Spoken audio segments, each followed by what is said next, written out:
Assalamualaikum warahmatullahi wabarakatuh. Selamat datang di kelas informatika. Pada video ini kita akan mempelajari sebuah materi tentang mengenal ekosistem media pers digital. Yuk, mari kita simak videonya. Setiap hari kita tuh kayaknya dibanjiri berita ya. Tapi pernah kepikiran gak sih gimana caranya satu berita spesifik bisa sampai ke layar handphone Anda? Yuk kita bongkar perjalanan tersembunyi sebuah berita. Coba deh bayangin, Anda baru aja selesai baca atau nonton berita online.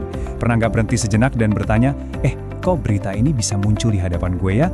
Ternyata perjalanannya itu, jauh lebih rumit dari yang kelihatannya. Oke, kita mulai dari akarnya dulu ya. Semuanya itu berawal dari yang namanya pers digital. Ini bukan lagi ngomongin koran fisik atau siaran TV. Ini tuh intinya para jurnalis dan media yang memang bikin konten, artikel, video, laporan, khusus buat platform online. Merekalah titik awal dari setiap cerita. Nah, setelah sebuah berita lahir dari pers digital, dia nggak langsung teleport ke kita. Berita itu harus masuk ke sebuah jaringan super rumit yang disebut ekosistem distribusi berita. Anggap aja ini kayak sistem transportasi raksasa buat informasi. Ada jalan tolnya, ada jalan tikusnya, dan jaringan inilah yang menentukan berita mana yang bakal sampai ke tujuannya, yaitu Anda. Oke, kita bedah langkah pertamanya ya, gimana sebuah berita itu lahir. Jadi, sebelum jadi konten digital yang kita lihat, setiap berita itu asalnya dari kejadian di dunia nyata. Gimana sih prosesnya? Kalau dilihat sekilas, prosesnya kelihatan lurus-lurus aja. Pertama, ada sebuah peristiwa terjadi. Terus, seorang jurnalis datang, investigasi, ngumpulin fakta. Dari situ, ceritanya ditulis jadi artikel, dan terakhir, klik, dipublikasikan online. Kelihatannya simpel kan? Tapi disinilah petualangan yang sesungguhnya baru dimulai. Sekarang, begitu berita itu dipublikasikan, dia ibaratnya udah dilepas dari kandangnya ke alam liar digital. Dia masuk ke dalam sebuah mesin distribusi raksasa. Nah, disinilah perjalanan yang sebenarnya dimulai, di dalam sebuah labirin yang penuh persaingan. Coba dilihat perbandingannya, ini menarik banget.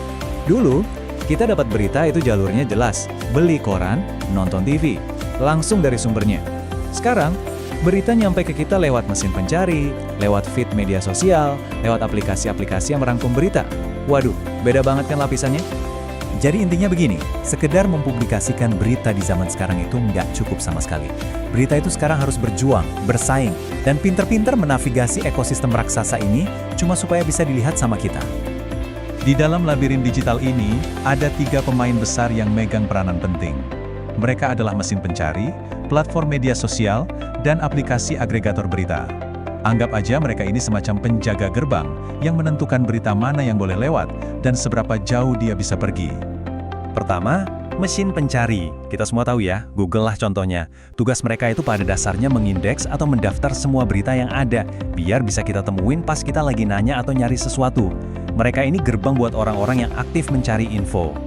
Berikutnya, media sosial. Nah, ini distributor yang kekuatannya luar biasa tapi sering nggak bisa ditebak. Berita bisa viral karena di-share dan di-like, tapi kekuatan utamanya itu ada di algoritma. Itu loh sistem goib yang secara aktif memutuskan berita mana yang layak muncul di timeline Anda dan mana yang ditenggelamkan. Dan yang ketiga, agregator berita. Ini adalah aplikasi atau website yang fungsinya kayak kurator pribadi. Mereka ngumpulin berita dari ribuan sumber, terus disajiin di satu tempat biar kita gampang bacanya. Praktis kan? Oke, setelah ngelewatin semua penjaga gerbang tadi, mesin pencari, media sosial, dan agregator, berita itu akhirnya sampai di tujuan akhirnya. Sekarang, kita lihat momen krusialnya saat berita itu nongol di layar Anda. Jadi, gimana ceritanya sebuah berita itu bisa nemuin Anda? Ya, bisa macam-macam caranya. Bisa jadi karena Anda emang lagi nyari topik itu di Google. Atau ada teman Anda yang nge-share linknya. Bisa juga algoritma Instagram atau TikTok yang mikir Anda bakal suka, jadi direkomendasiin. Atau tahu-tahu aja muncul di aplikasi berita Anda. Nah, ini nih yang paling penting. Nggak ada 2 orang yang perjalanannya sama persis. Berita yang sampai ke Anda itu dibentuk oleh teknologi, sama lingkaran pertemanan Anda, dan sama kebiasaan online Anda sendiri. Artinya, apa yang Anda lihat bisa jadi beda jauh sama yang teman Anda lihat, meskipun kalian sama-sama tertarik sama satu topik. Oke, kita udah lihat kan betapa ribetnya perjalanan ini. Terus, kenapa kita harus peduli? Emangnya penting banget tahu semua proses di belakang layar ini? Jawabannya, penting banget. Ada satu kutipan yang pas banget soal ini. Memahami sistem adalah langkah pertama untuk menjadi warga digital yang lebih cerdas.